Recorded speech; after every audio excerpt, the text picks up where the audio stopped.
Hello, Curran here. This video is to kick off week 2 of the class. I'm going to begin by giving some thoughts about how week 1 went, and then I'll go over a change that I made to the syllabus, real small change.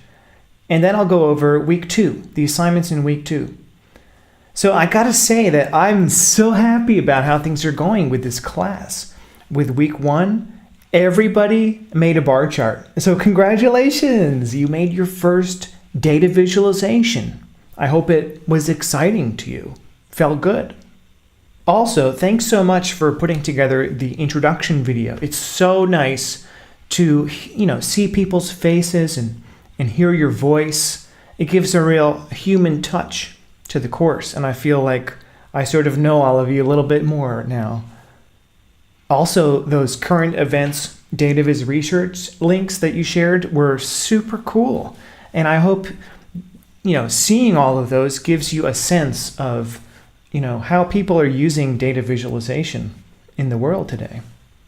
So I'm just so thrilled to see the Slack channel come alive, and everybody did all the assignments for the first week. So congratulations. I think this ship is sailing nicely. Now I want to talk about a small change I made to the syllabus based on my experiences in the first week. Resubmissions based on initial grading and feedback will be regraded if submitted before the deadline. Because I put this in here because some people submitted early and I gave feedback, and I think this cycle is really important, and it happens all the time in data visualization projects where you make something initially and then you get feedback and then revise it based on the feedback. So I want to take advantage of that. Take advantage of my ability to give you feedback, and I would suggest you submit early and submit often, because I'll take a look at what you submit and I'll tell you what's wrong with it or what could be improved, and then you could resubmit and go through this feedback cycle as many times as you want before the deadline. So that's the small change I made to the syllabus. Now I want to go through week 2. What are we going to do this week? The first big thing is to really get started on your projects. That's what this assignment is about. Find 3 data sets. So as a short summary, what I'd like you to do is find 3 public data sets and post them on blocks.org by forking this block, data table summary. If we take a look at this block, you can see that it loads in a CSV file, data.csv, and it gives a summary. It says how many rows, how many columns, how many kilobytes approximately. So you can use this to easily see if it fits within the bounds that I've specified. I'd like to just go through this assignment description in detail so there's less confusion about it. For this class, you'll be expected to do a project throughout the whole class, and this is really the beginning of it. This will involve finding a data set that is sufficiently complex. I don't want it to be too simple, otherwise like a bar chart tells the whole story. So to continue, the project will involve finding a data set, creating simple visualizations of it throughout the course, and then building an interactive version of it towards the end of the course. And we can be flexible about what this interactive version does. But 2 possibilities are a dashboard with multiple linked views where you can click on one thing and everything else updates, or a scrolly telling narrative where you can scroll down the page and things move around. Tell a story. Scrolling down a little bit, for this assignment, find and describe 3 data sets you'd like to potentially visualize for your project. So data set, it's a sort of a fuzzy term, and I realize that. But what I'm really looking for here is a single file, like a CSV file, a JSON file, a TSV file, anything that fits in a spreadsheet or an HTML table, exported into a format that you can easily read in with D3. And if you want to use a data set that has many tables that need to be joined together, that's fine if you're willing to put in some extra effort to do the joining up front. I found it's usually best to just work with a single big file in the JavaScript part of things, but that single file could be built up from multiple other tables by joining multiple tables together externally. If you do that, please keep track of the code that you use to do that so that it's reproducible in the future. And you could do something like put it in the gist on blocks.org, even though you can't run it. It's good that it's just there. Or put it in a GitHub repository and link to that from the block. Each of these 3 data sets need to meet these criteria. It needs to be publicly available and not proprietary. So if you want to work on company data, that's fine, but just make sure that you have permission to release it publicly. And it must be available in CSV or JSON format, or actually TSV works as well. Any format you can read in with JavaScript into the browser. Different formats can be converted into CSV easily, like Excel spreadsheets can be exported to CSV.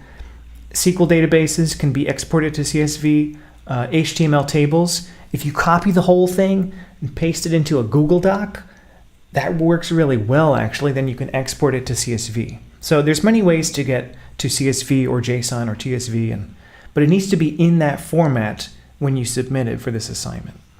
It must have 4 or more columns of data, so it's sufficiently complex.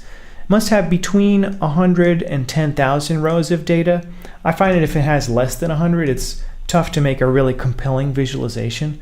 But if it has more than 10,000, you might bog down the browser if you render 10,000 shapes on the screen. The total size of the file should be less than 5 megabytes because we're working with web pages and the internet. So when somebody loads a page, it's not usually good practice to have it load like 10 megabytes or 20 megabytes. So 5 megabytes is sort of an upper limit. It can be less than that, like 100K or 50K, 300K, whatever, but just less than 5 megabytes. For each of these 3 data sets, these are the steps you can take to complete this assignment. Fork this data table summary block, delete the existing data.csv, upload your data set into the block, change the code so that your new data file is loaded and summarized with that code there, update the README to link to the data and describe the data, and then submit these 3 URLs of your blocks for this assignment. By the way, I want to point out one subtle thing, that when you click on View Block, it actually gives you this URL that has a commit ID, and this actually links into a specific version on blocks.org. So I would suggest that before you submit, just delete that ID and just submit this URL that just has the ID of the block and not the version. Some ideas for data sources, see if you can use some of those data sets behind the current events visualizations that were shared.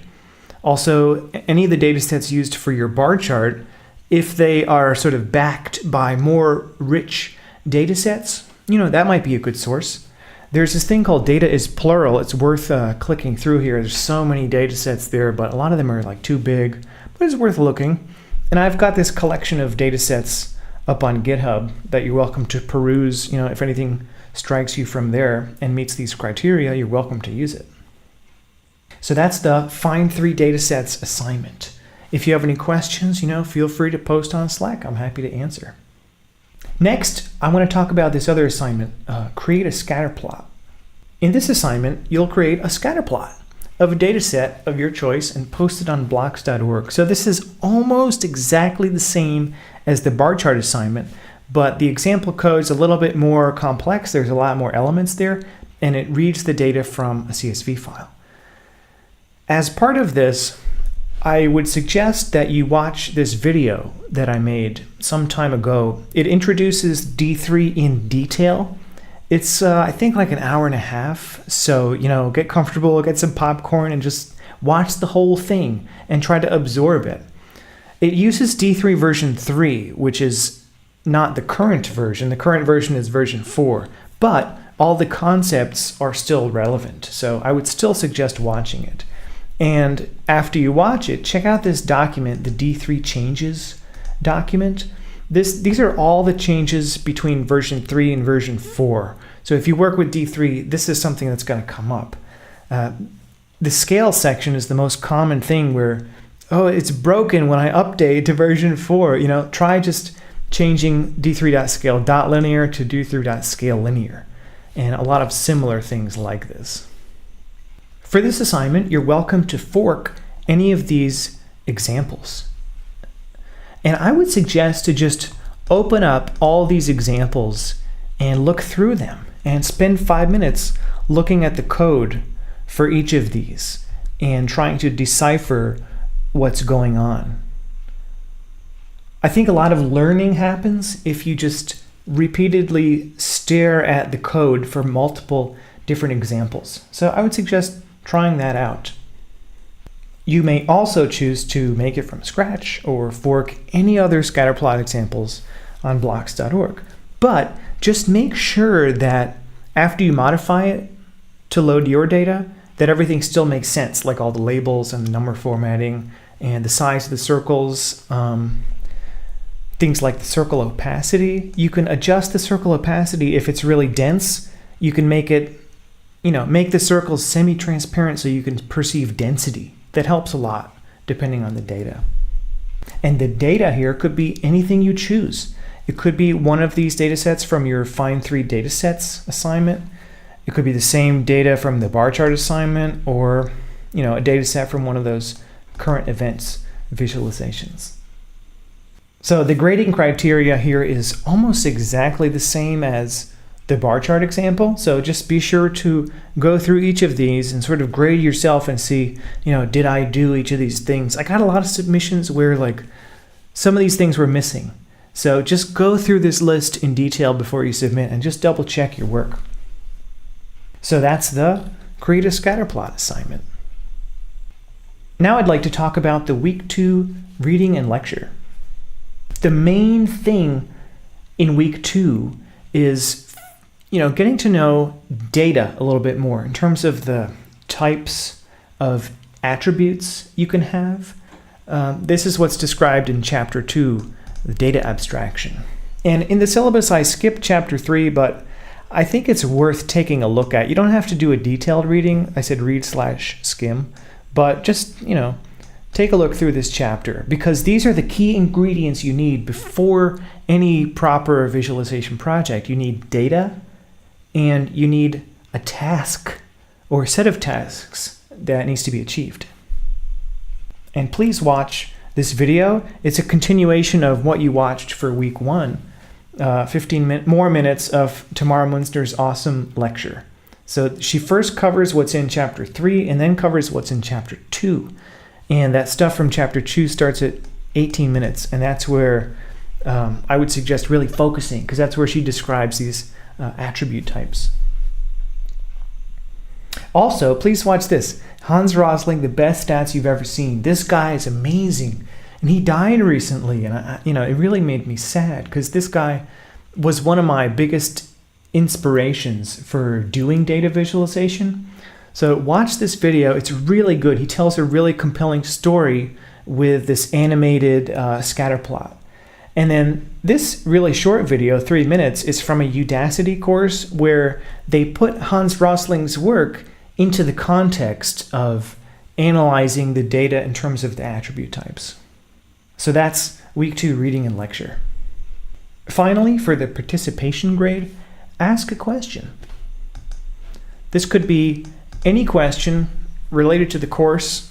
Just post a question in Slack, and that's your participation grade for this week. Also, I put together this anonymous course feedback survey. Usually they do this at the end of the course, but to me it's like, that's too late, So give me feedback early. I'd love to hear what you have to say. And this is, pretty much optional. I mean, it's anonymous. And you're welcome to, answer as many or as few of these questions as you like. Those are our 4 assignments for this week, and I hope we can continue with this great momentum that we've got already from the first week. So looking forward to engage with you all this week. Have a good week. Take care.